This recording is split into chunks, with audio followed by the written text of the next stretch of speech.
ನಮಸ್ತೆ ಸ್ನೇಹಿತರೆ, ಸಂಪ್ರೀತಿ ರೆಸಿಪೀಸ್ಗೆ ಸ್ವಾಗತ. ಇವತ್ತು ನಾನು ಕುಕ್ಕರ್ನಲ್ಲಿ ಕಲ್ತಪ್ಪ ಮಾಡ್ತಾ ಇದ್ದೇನೆ. ನೋಡಿ, ನಾನಿಲ್ಲಿ ಒಂದು ಪಾವು ಅಕ್ಕಿ ತಗೊಂಡಿದ್ದೇನೆ, ಒಂದು ಗ್ಲಾಸ್ ಅಕ್ಕಿ, ಹಾಗೆ ಒಂದು 4 ಸ್ಪೂನಷ್ಟು ಅನ್ನ, ಕುಚ್ಚಲಕ್ಕಿ ಅನ್ನ, ಹಾಗೆ ತೆಂಗಿನ ತುರಿ, ಬೆಲ್ಲ, ಉಪ್ಪು ರುಚಿಗೆ ತಕ್ಕಷ್ಟು, ಹಾಗೆ ತೆಂಗಿನಕಾಯಿಯನ್ನು ಕಟ್ ಮಾಡಿ ಇಟ್ಕೊಂಡಿದ್ದೇನೆ ಸ್ವಲ್ಪ ಫ್ರೈ ಮಾಡಲಿಕ್ಕೆ ಅದು, ಹಾಗೆ ಒಂದು ಈರುಳ್ಳಿಯನ್ನು ಕಟ್ ಮಾಡಿ ಇಟ್ಕೊಂಡಿದ್ದೇನೆ, ಈರುಳ್ಳಿ ಕೂಡ ಫ್ರೈ ಮಾಡಲಿಕ್ಕೆ. ಈಗ ಮೊದಲಿಗೆ ನಾವು ಅಕ್ಕಿಯನ್ನು ಗ್ರೈಂಡ್ ಮಾಡಿಕೊಳ್ಳುವ. ನಾನಿಲ್ಲಿ ಮಿಕ್ಸಿ ಜಾರಿಗೆ ಕ್ಲೀನ್ ಮಾಡಿಟ್ಕೊಂಡ ನೆನೆಸಿದ ಅಕ್ಕಿಯನ್ನು ಹಾಕ್ತಾ ಇದ್ದೇನೆ. ಇದು ರೇಷನ್ ಅಕ್ಕಿ, ವೈಟ್ ರೈಸ್. ಹಾಗೆ ಅನ್ನವನ್ನು ಹಾಕಿಕೊಳ್ತಾ ಇದ್ದೇನೆ. ಬೆಲ್ಲ, 1 ಕಪ್ ಅಕ್ಕಿಗೆ ನಾನಿಲ್ಲಿ 1/4 ಕಪ್ ಬೆಲ್ಲ ತಗೊಂಡಿದ್ದೇನೆ. ನಿಮಗೆ ಎಷ್ಟು ಬೇಕೋ ಅಷ್ಟು ಟೇಸ್ಟಿಗೆ ಅಷ್ಟು ಹಾಕಿಕೊಳ್ಳಿ. ಹಾಗೆ 1/4 ಕಪ್ನಷ್ಟು ತೆಂಗಿನ ತುರಿ ಹಾಕಿದ್ದೇನೆ. ರುಚಿಗೆ ತಕ್ಕಷ್ಟು ಉಪ್ಪು. ಹೀಗೆ ಇದಕ್ಕೆ ಸ್ವಲ್ಪ ನೀರು ಆ್ಯಡ್ ಮಾಡಿಕೊಳ್ಳುವ, ಜಾಸ್ತಿ ನೀರು ಬೇಡ, ಆಮೇಲೆ ಜಾರು ತೊಳೆದು ಸ್ವಲ್ಪ ನೀರು ಹಾಕಲಿಕ್ಕೆ ಇರ್ತದೆ. ಈಗ ಇದನ್ನು ಗ್ರೈಂಡ್ ಮಾಡಿ ತರ್ತೇನೆ ನಾನು. ಸ್ಮೂತಾಗಿ ಗ್ರೈಂಡ್ ಆಗಬೇಕಿದು. ನೋಡಿ, ಗ್ರೈಂಡ್ ಆಗಿದೆ. ಈಗ ನಾನೊಂದು ಬೌಲಿಗೆ ಹಾಕಿಕೊಳ್ತಾ ಇದ್ದೇನೆ. ಈಗ ಜಾರು ತೊಳೆದು ಸ್ವಲ್ಪ ನೀರು ಆ್ಯಡ್ ಮಾಡಿಕೊಳ್ಳುವ ಇದಕ್ಕೆ ಕೆಲವರು ಸೋಡಾ ಹುಡಿ ಹಾಕ್ತಾರೆ, ಅಡಿಗೆ ಸೋಡಾವನ್ನು ಹಾಕ್ತಾರೆ. ಚಿಟಿಗೆ ಅಡಿಗೆ ಸೋಡಾ ಹಾಕಿದರೂ ಆಗ್ತದೆ. ನಾನಿಲ್ಲಿ ಅಡಿಗೆ ಸೋಡಾ ಯೂಸ್ ಮಾಡ್ತಾ ಇಲ್ಲ. ಒಂದು 5 ನಿಮಿಷ ನೀಟಾಗಿ ಮಿಕ್ಸ್ ಮಾಡಿ ನೆನೆಯಲಿಕ್ಕೆ ಇಡುವ. ನೋಡಿ, ಈ ಹದಕ್ಕೆ ಇರಲಿ. ಒಂದು ಮುಚ್ಚಳ ಮುಚ್ಚಿ 5 ನಿಮಿಷ ನೆನೆಯಲಿಕ್ಕೆ ಇಡುವ ಇದನ್ನು. ಈಗ ನಾನು ಕುಕ್ಕರ್ ಬಿಸಿ ಆಗಲಿಕ್ಕೆ ಇಟ್ಟಿದ್ದೇನೆ.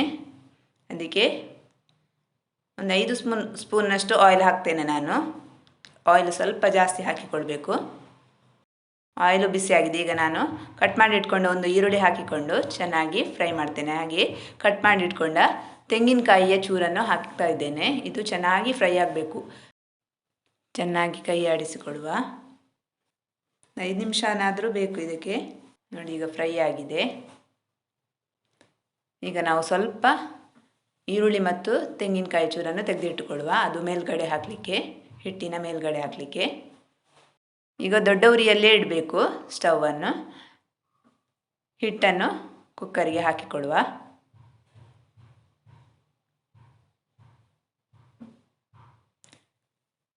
ಹಾಗೆ ತೆಗೆದಿಟ್ಕೊಂಡ ಈರುಳ್ಳಿ ಮತ್ತು ತೆಂಗಿನಕಾಯಿ ಚೂರನ್ನು ಅದರ ಮೇಲೆ ಹಾಕಿಕೊಳ್ಳುವ. ಒಂದು 5 ನಿಮಿಷ ಹೀಗೆ ದೊಡ್ಡ ಉರಿಯಲ್ಲಿರಲಿ. ಆಮೇಲೆ ಲೋ ಫ್ಲೇಮಲ್ಲಿ ಇಡಬೇಕು. 5 ನಿಮಿಷ ಆಗಿದೆ. ಈಗ ನಾನು ಲೋ ಫ್ಲೇಮಲ್ಲಿ ಇಟ್ಟಿದ್ದೇನೆ. ಹಾಗೆ ಕುಕ್ಕರ್ ಮುಚ್ಚಳ ಮುಚ್ಚಿದ್ದೇನೆ. ವಿಸಿಲ್ ಹಾಕಲಿಲ್ಲ ನೋಡಿ, ಅದರ ಮೇಲಿನ ವಿಸಿಲ್ ತೆಗೆದಿಟ್ಟಿದ್ದೇನೆ. ಒಂದು 1/4 ಗಂಟೆ ಅಥವಾ 20 ನಿಮಿಷ ಸಾಕು. ಇದು ಸಣ್ಣ ಉರಿಯಲ್ಲಿ ಹೀಗೆ ಬೇಯ್ತಾ ಇರಲಿ. ತುಂಬ ಈಸಿ ಇದು ಮಾಡಲಿಕ್ಕೆ. ನೋಡಿ, ಈಗ ಆಗಿದೆ. ಸ್ಟವ್ ಆಫ್ ಮಾಡಿಕೊಂಡಿದ್ದೇನೆ. ಕುಕ್ಕರ್ ಮುಚ್ಚಳ ತೆಗಿತಾ ಇದ್ದೇನೆ. ಇದು ಒಂದು 10 ನಿಮಿಷ ತಣ್ಣಗಾಗಲಿ. ಆಮೇಲೆ ನಾವು ಅದನ್ನು ಇನ್ನೊಂದು ಪ್ಲೇಟಿಗೆ ಹಾಕಿಕೊಳ್ಳುವ. ನೋಡಿ, ಬೆಂದಿದೆ ಚೆನ್ನಾಗಿ.